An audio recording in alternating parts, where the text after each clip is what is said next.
A primeira coisa que a gente tem que colocar aqui sobre o Tite, gente, é que ele mudou muito o estilo de jogo dele durante o tempo. Vamos pegar do melhor trabalho dele, né, do Corinthians, até o pior trabalho dele, que foi no Flamengo. O Tite, ele é um treinador que, em todos os trabalhos dele, sempre foi muito correto defensivamente, né? Sempre foi um treinador que defensivamente muito coeso, muito seguro. E até por isso ele foi colocado a alcunha, né, de retranqueiro nele. Muitas vezes isso foi colocado para ele. Mas essa não é a verdade, né? A verdade completa sobre o Tite. Primeira coisa que eu quero falar com vocês é realmente sobre a questão defensiva do Tite, da forma como ele costuma jogar, né, com os seus times. Normalmente, vamos colocar assim, eu acho que vai ser um pouco parecido com o que o Jardim fazia, que era quase que um 4-2-4 ou 4-4-2 em marcação. Só que a questão toda era muito mais é que grande diferença dele para o Jardim é que os times do Tite, eles costumam reagir ao adversário. Eles não são times que marcam pressão tão alto, né? Isso foi uma coisa, inclusive, que aconteceu no Flamengo, no próprio Corinthians, né? Não era uma equipe que marcava pressão tão alto assim. É uma equipe que gosta de marcar mais em bloco médio, esperar o adversário e reagir a ele. Então, a partir do momento que o adversário passava da linha média, e a linha média basicamente é essa linha aqui onde está o Matheus Pereira, essa é a linha média. A partir do momento que o adversário ele passava por essa linha, aí sim a marcação do Corinthians e do Flamengo se tornavam mais fortes, né? Estou colocando esses dois trabalhos por clubes, mas posso falar sobre a seleção também, porque era basicamente da mesma forma. E aí, a partir desse momento, a gente pode falar da marcação zonal ou marcação por encaixes, né? Que foca, né, na pressão no portador e também, né, na questão de sempre estar preparado para os passes adversários para sempre manter essa pressão. Então, basicamente, a grande diferença dele para o Jardim é que ele não foca tanto nessa questão da marcação em bloco alto, né? Isso vai ser recorrente, provavelmente, no Cruzeiro. Vai ser algo que os jogadores vão ter também que se adaptar. Apesar de que nesse fim de ano agora o Cruzeiro não focou tanto na marcação em bloco alto, até mesmo por conta do cansaço dos jogadores, porque gera muito cansaço isso. Então, a questão da marcação em bloco médio vai ser provavelmente a principal coisa, né, que a gente vai ver nesse time do Tite defensivamente no início da construção adversária. A questão do bloco baixo, normalmente são blocos baixos no 4-4-2 ou 4-5-1 que o Tite utiliza, que é basicamente os meio-campistas, né, e os pontas acompanhando os jogadores. O meio-campista, o Matheus Pereira provavelmente jogando mais por dentro assim, né, fechando a marcação, e o Caio Jorge sendo um jogador que embica, né, que faz o bico para cobrir os espaços ali entre os zagueiros, né? Falando do bloco baixo. Agora, uma coisa interessante também que a gente tem que dizer é a questão dos pontas, né? O Tite ele joga com pontas, ele prefere jogar com pontas. Então, em alguns momentos da carreira, como por exemplo no Corinthians com o Jadson, ele jogou com o Jadson aberto, né? De meia direita ou meia esquerda, normalmente na meia direita. E ele jogava mais por dentro também, mas isso aí já é outra coisa que eu posso falar mais para frente, a questão do estilo de jogo com bola. Mas o Tite exige muito dos seus extremos a marcação nos laterais.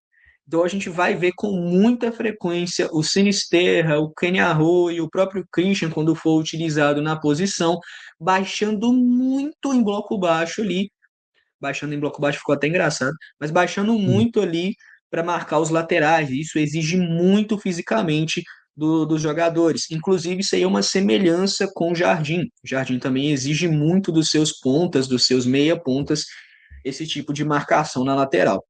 Então, basicamente, isso aí ficou perfeito. É exatamente isso aí, o bloco baixo do Tite, olha os quatro defensores, os dois volantes normalmente, junto com os dois pontas. Aí, se você quiser trazer o Matheus Pereira mais para onde está a logo da Raposa, a logo do Diário Celeste, e o Caio sendo o jogador que fica embicando mesmo, que fica ali entre os dois zagueiros. E aí vai ficar provavelmente esse revezamento entre ele e o Matheus Pereira.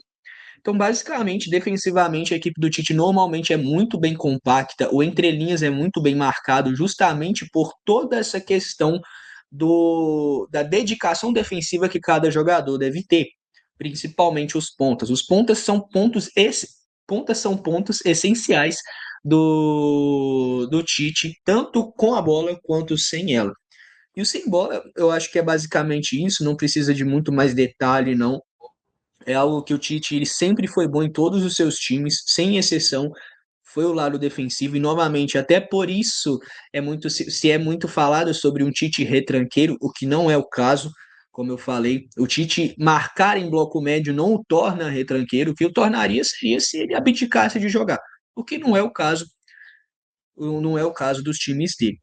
Agora, ficou alguma dúvida essa questão do jogo sem bola? Tranquilo? Minha parte O não. pessoal no chat, se tiver alguma pergunta também, mas agora falando do jogo com bola, aqui que é o ponto essencial, né, que eu acho que é o que a torcida mais se preocupa. Foi até uma coisa que o Pedro falou quando eu perguntei para ele sobre a questão da ruptura, né, do jogo do Jardim. Uma coisa que eu posso adiantar para vocês é que a ruptura não vai ser tão grande quanto você pensa. Eu mesmo tinha essa preocupação no início, mas aí eu revisitei os times do Tite e percebi a questão toda de que, apesar de sim a construção da equipe do Tite ser mais lenta do que a construção da equipe do Jardim, isso não o torna um treinador que não é vertical, né? Eu vi muita gente falando que o Tite não era vertical, e isso não é verdade também. As construções do Tite normalmente são feitas em linha de três, né? Ele também faz em linha de quatro, mas vou pegar aqui o Flamengo dele e a seleção também como maior base, por serem sido os últimos trabalhos. Normalmente a linha de três ali formada pelos zagueiros, e aí, aí entra a questão: pode ser tanto feita por um lateral ou pelo primeiro volante. Eu penso que nesse início vai ser feita pelo primeiro volante, na maioria dos jogos, provavelmente pelo Lucas Romero, né? Que vai ser o titular no início da campanha. E aí, se você quiser montar aí, o João, seria um 3-2-5 basicamente. Seria os dois meio-campistas, aí se você quiser colocar até mesmo, eu acredito que isso vai acontecer.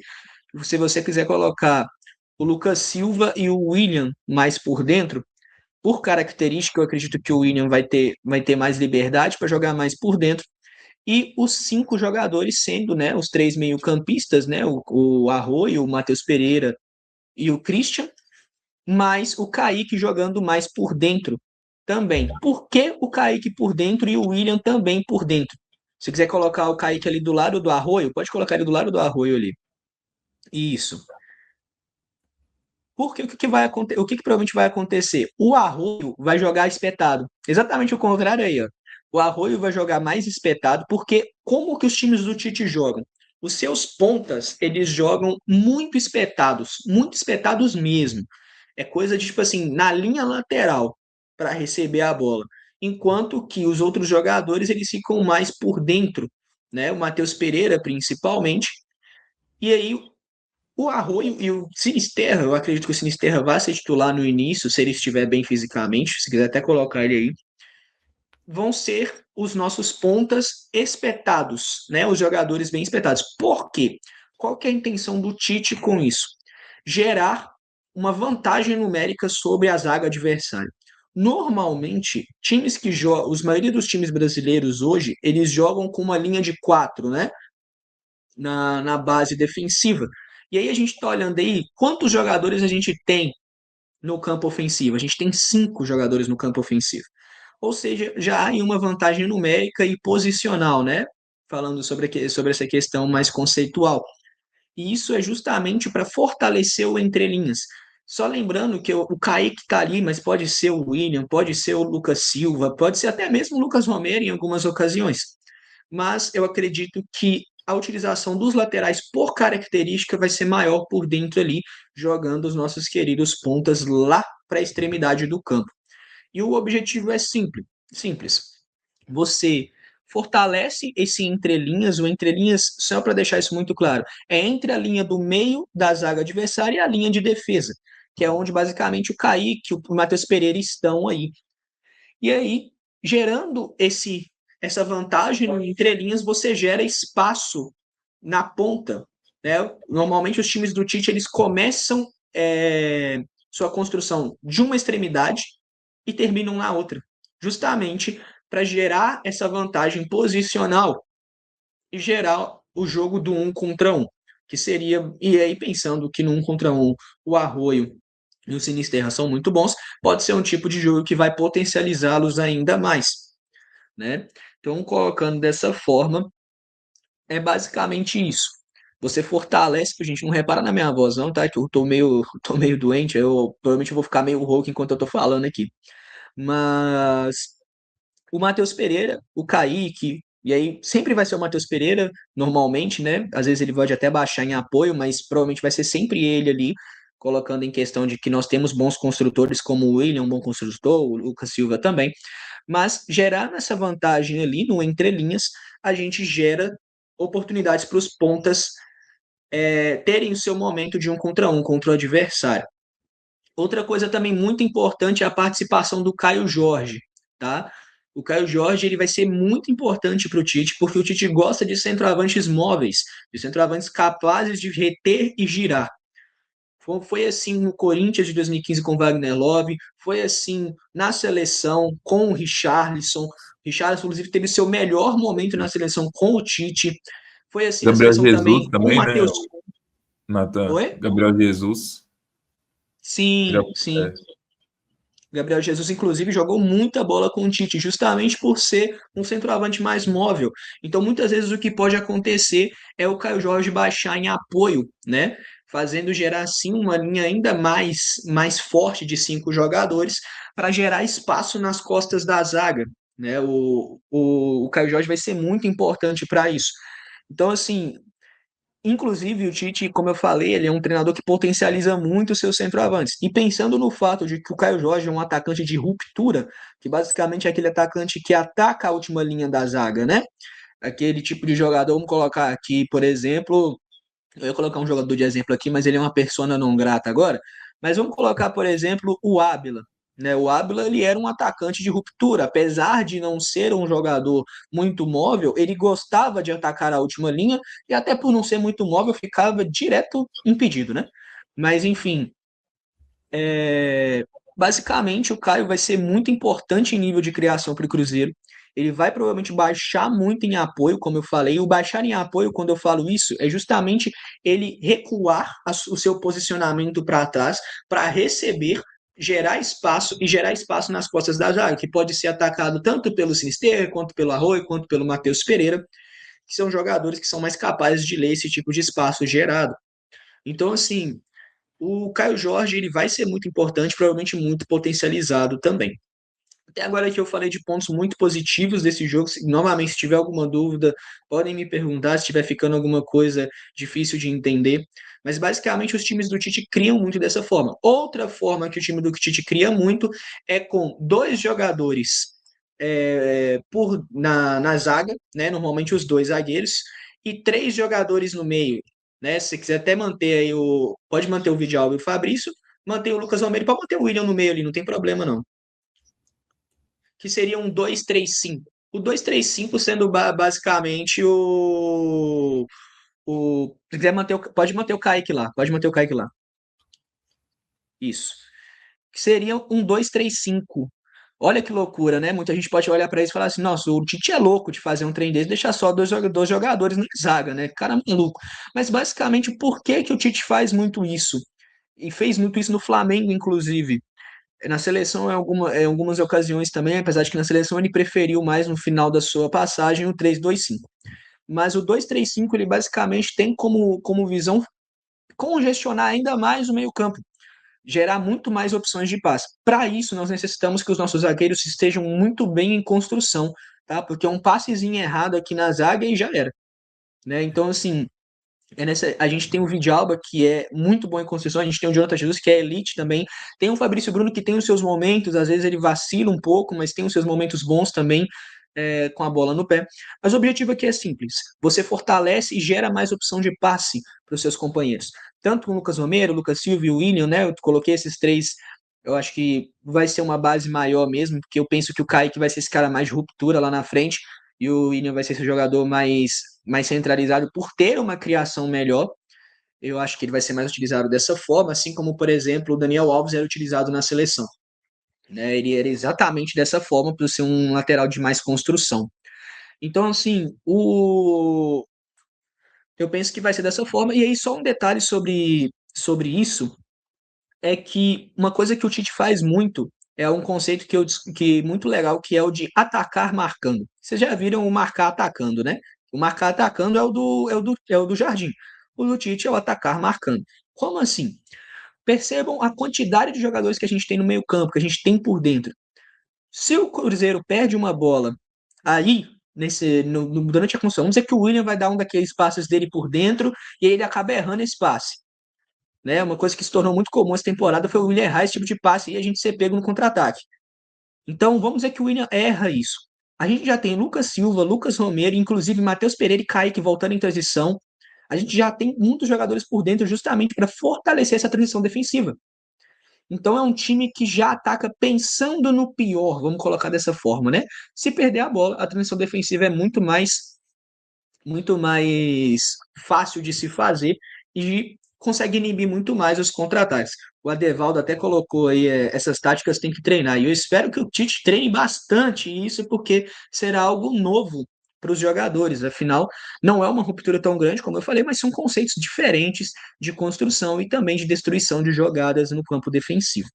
Agora, só falando sobre a questão que mais me incomoda, né? Eu falei muito sobre essas questões mais táticas, mas o que me incomoda e o que me deixa um pouco receoso, porque existe o lado bom e existe o lado ruim em todo treinador, tá, gente? Tem que deixar isso aqui muito claro. O que aconteceu na última passagem do Tite na seleção e também na passagem dele no Flamengo? Para mim, aconteceu a inibição e a limitação da individualidade dos jogadores. Tá? Eu sei que muitas pessoas que vão defender esse tipo de situação, né, porque o Tite ele fazia muito essa questão de jogar os pontas lá para a extremidade do campo e para gerar situações de um contra um, né? Então cada jogador tem a sua faixa do campo. Isso aí é o que nós podemos chamar de jogo de posição, né, que é um conceito que, inclusive, tem muita discussão nas redes sociais sobre, nenhuma delas é edificante, então eu não aconselho ninguém a discutir sobre isso, mas basicamente cada jogador tem o seu lugar no campo, tem a sua faixa do campo para ocupar, né? E esse conceito por si não é limitante, só para deixar isso muito claro, né? Isso inclusive faz parte das discussões de rede social, se o jogo de posição ele é limitante por si. E não é. A gente tem vários exemplos por aí, como por exemplo o próprio PSG do Luiz Henrique, que foi campeão da Champions League, era um jogo de posição que não era limitante. Os jogadores tinham capacidade de interpretar, podiam interpretar o jogo à sua maneira. Mas, claro, sempre ocupando os espaços necessários de se ocupar. E qual que é o problema para mim do que se tornou o jogo de posição do Tite na seleção e no Flamengo? Para mim, ele se tornou limitante justamente por não deixar os jogadores, deixar dessa forma, né, terem a sua própria interpretação dentro de campo. Então, basicamente, os pontas tinham que estar nas pontas e eles driblavam apenas em situação de um contra um. Isso, para mim, é um problema, justamente porque se você tem um jogador como o Luiz Sinisterra, capaz de jogar por dentro, de oferecer jogo e de driblar com facilidade em qualquer local do campo, quando você limita ele a um certo lugar, por exemplo, a ponta direita, você limita ele à ponta direita ali e ele só vai driblar ali, você tira dele a oportunidade de contribuir para o jogo por dentro, sabe? E isso para mim foi um problema que o Tite teve tanto na seleção quanto no Flamengo.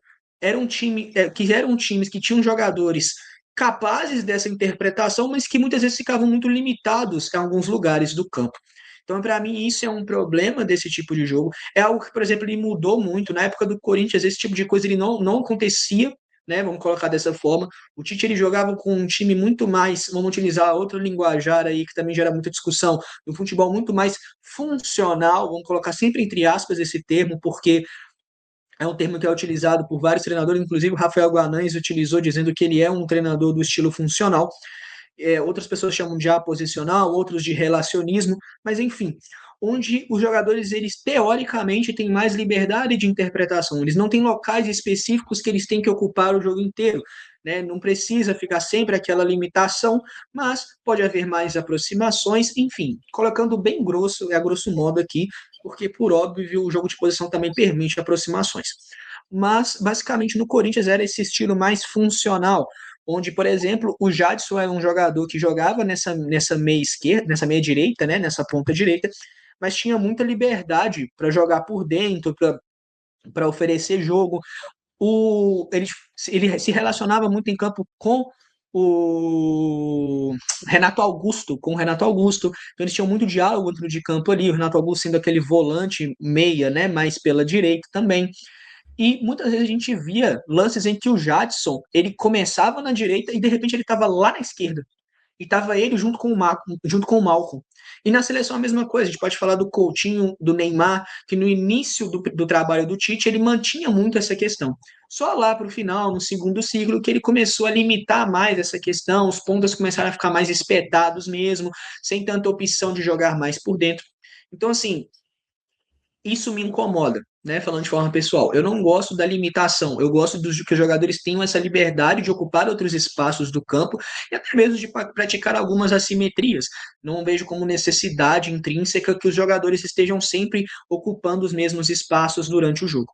Mas enfim, eu acho que é basicamente isso. O que eu espero do Tite é que o Tite mescle, né, aquilo que ele teve de melhor com aquilo que ele teve de pior, porque mesmo que teve de pior, a gente pode tirar coisas boas, né? Vamos colocar dessa forma.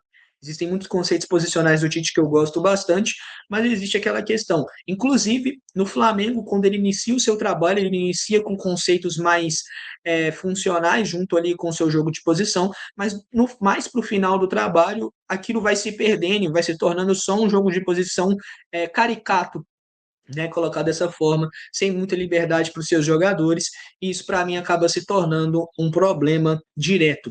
E não é isso que eu quero ver no Cruzeiro. Eu quero ver no Cruzeiro um time com os jogadores flutuando bastante, jogando bastante, interpretando o jogo à sua maneira. Afinal, como eu disse aqui antes, o jogo é deles, né? Eles são os artistas dessa arte chamada futebol. Então eu espero do fundo do meu coração que o Tite ele volte com essa mentalidade que ele já teve com muita força e que eu vi se perdendo durante o tempo. Então assim, é esperar e ver o que vai acontecer. Novamente, gente, se tiver ficado alguma dúvida, acho que eu falei demais, inclusive minha garganta está bem seca agora, mas é isso. Eu espero que dê muito certo esse trabalho. Tem coisas muito positivas e o Tite sabe vencer. Gente, a gente tem que ter muita noção disso. O Tite sabe vencer. Ele já venceu muito durante a carreira. É só ele se lembrar que ele é um ótimo treinador e fazer aquilo que é necessário fazer como alguém que está na beira do campo, que é entregar o jogo para aqueles que realmente sabem jogar, que são os jogadores.